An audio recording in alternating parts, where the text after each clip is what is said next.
Hello दोस्तों, हम लोग पढ़ रहे थे लिपिड मेटाबॉलिज्म में हम बीटा ऑक्सीडेशन कंप्लीट कर चुके हैं और आगे हम पढ़ेंगे फैटी एसिड सिंथेसिस। ठीक है, फैटी एसिड सिंथेसिस में क्या होता है कि एंजाइम का जो मेन फैटी एसिड सिंथेसिस का जो मेन एंजाइम वो होता है फैटी एसिड सिंथेसिस कॉम्प्लेक्स। इसके ऊपर क्या होता है, यूनिवर्सिटी में आपका ऐसे ही पूछा जाता है 5 मार्क्स में। ठीक है, तो हम सबसे पहले फैटी एसिड सिंथेसिस पढ़ने से पहले फैटी एसिड सिंथेसिस कॉम्प्लेक्स जो एक एंजाइम है उसके बारे में पढ़ लेते हैं। तो ये क्या होता है, ये फैटी एसिड सिंथेसिस एक मल्टी एंजाइम कॉम्प्लेक्स होता है। ठीक है, मल्टी एंजाइम कॉम्प्लेक्स होता है जो क्या होता है डाइमर के फॉर्म में एग्जिस्ट करता है। ये जो होता है क्या होता है डाइमर के फॉर्म में एग्जिस्ट करता है, जिसमें क्या होता है 2 आइडेंटिकल यूनिट्स होती है। ठीक है, अब जो 2 आइडेंटिकल यूनिट उसमें जो उसका जो डाइमर का मोनोमर फॉर्म होता है उसके अंदर क्या होता है, उसका अंदर होती है 7 डिफरेंट एंजाइम की एक्टिविटी होती है। और क्या होता है, एक प्रोटीन होता है ACP जिसके अंदर 4 फास्फोपैथेटिक सल्फाहाइड्रिल ग्रुप्स प्रेजेंट होते हैं। ठीक है, हमने देख लिया मल्टीफंक्शन एंजाइम होता है, डाइमर के फॉर्म में एग्जिट करता है। ठीक है, जिसका जो एक मोनोमर होता है जिसके अंदर क्या होता है 7 डिफरेंट एंजाइम्स होते हैं और साथ में एक ACP होता है प्रोटीन। ठीक है, और यही जो इसका जो डाइमर फॉर्म होता है वही क्या होता है फंक्शनली एक्टिव होता है। अगर मोनोमर के फॉर्म में होगा, ठीक है, तो मोनोमर फॉर्म की क्या होता है काम फैटी एसिड सिंथेसिस नहीं करेगा, इनएक्टिव हो जाएगा। ठीक है, तो ये हुआ इसकी जनरल बातें। अब हम बात करते हैं इसके 7 डिफरेंट एंजाइम्स कौन कौन से होते हैं। ठीक है, तो ये 7 डिफरेंट एंजाइम्स होते हैं जो इसकी एक्टिविटी के लिए रिक्वायर्ड होते हैं। पहला होता है कीटो एसाइल सिंथेज, जिसका शॉर्ट फॉर्म है KS। फिर acetyl transacylase, malonyl transacylase, dehydratase, enoyl reductase, then keto acyl reductase और थायोएस्टरेज। 1 2 3 4 5 6 7 ये 7 डिफरेंट एंजाइम्स होते हैं जो इसके दोनों मोनोमर्स में प्रेजेंट होते हैं। ठीक है, ओके। अब अगली बात, इसमें क्या होता है, जो फैटी एसिड सिंथेसिस कॉम्प्लेक्स होता है इसके अंदर क्या होता है 2 एक्टिव सल्फाहाइड्रिल ग्रुप होते हैं।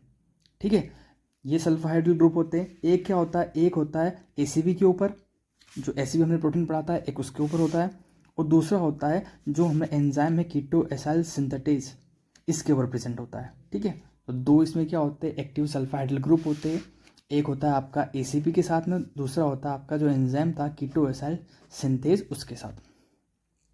और यही दोनों सल्फाहाइड्रिल ग्रुप क्या होते हैं पार्टिसिपेट करते हैं फैटी एसिड बायोसिंथेसिस में। ठीक है, अब हम देखते हैं इसका डायग्राम किस तरीके का होता है। इस तरीके का डायग्राम होता है जिसके अंदर क्या होता है एक सब यूनिट ये हो गई और एक सब यूनिट ये हो गई।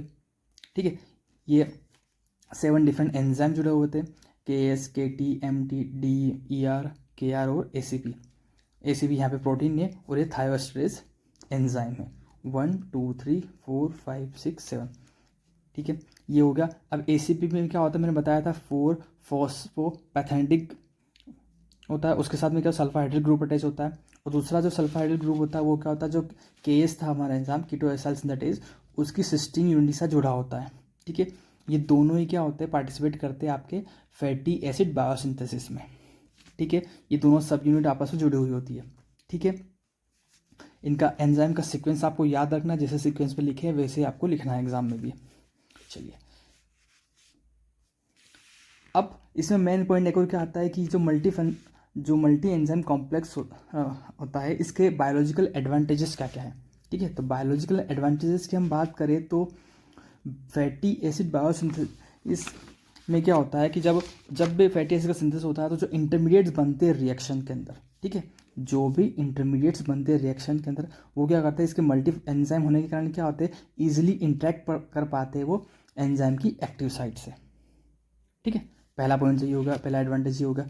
दूसरा क्या होता है कि एक ही जीन क्या होती है सारे एंजाइम को कोड करती है। ठीक है, जितने भी 7 एंजाइम है उसको जो 7 एंजाइम जो है, ठीक है, ये कोड के तो किससे होते हैं, ओनली 1 जीन से। एक ही जीन सारे एंजाइम को क्या होती है कोड करती है। तो क्या होते हैं सारे एंजाइम का जो कंसंट्रेशन होता है वो क्या होता है इक्विमोलर होता है। ठीक है, एक ही एडवांटेज हो गया इसका मल्टी एंजाइम कॉम्प्लेक्स होने का।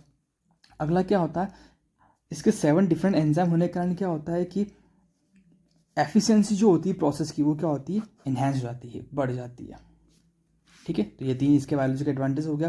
क्या होता है एक्टिव साइट से इजीली इंटरेक्ट हो जाएंगे इंटरमीडिएट, फिर क्या होता है इक्विमोलर कंसंट्रेशन में एंजाइम बनेंगे और क्या होता है कि एफिशिएंसी जो होती है प्रोसेस की वो इन्हेंस हो जाती है।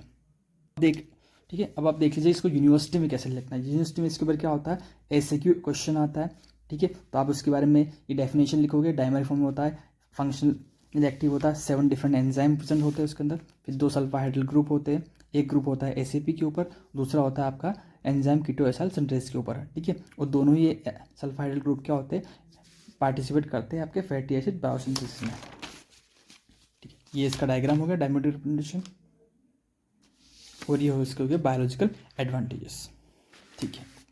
Thank you.